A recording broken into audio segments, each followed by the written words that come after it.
శక్తిరూపేణ సంస్థితా నమస్తస్యై నమస్తస్యై నమస్తస్యై నమో నమః.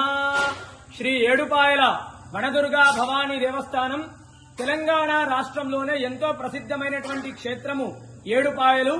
ఇక్కడ వనదుర్గా అమ్మవారు స్వయంభూగా వెలిసినటువంటి తల్లి.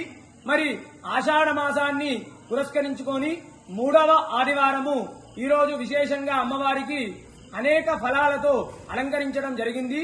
సర్వవాంఛా ఫల ప్రదాయిని అమ్మవారు. ఫలము అంటే కోరిక. ఈ యొక్క ఫలాలను సమర్పించడం వల్ల అమ్మవారికి అనేకమైనటువంటి అనుగ్రహం, అమ్మవారి అనుగ్రహం కలిగి మనము ఎల్లవేళలా సుఖ సంతోషాలతో ఉంటాము. ఈ యొక్క అలంకరణలో ఉన్నటువంటి అమ్మవారిని దర్శించుకోవడం వల్ల ముఖ్యంగా సంతానం లేని వారికి సంతాన సౌఖ్యం కలుగుతుంది.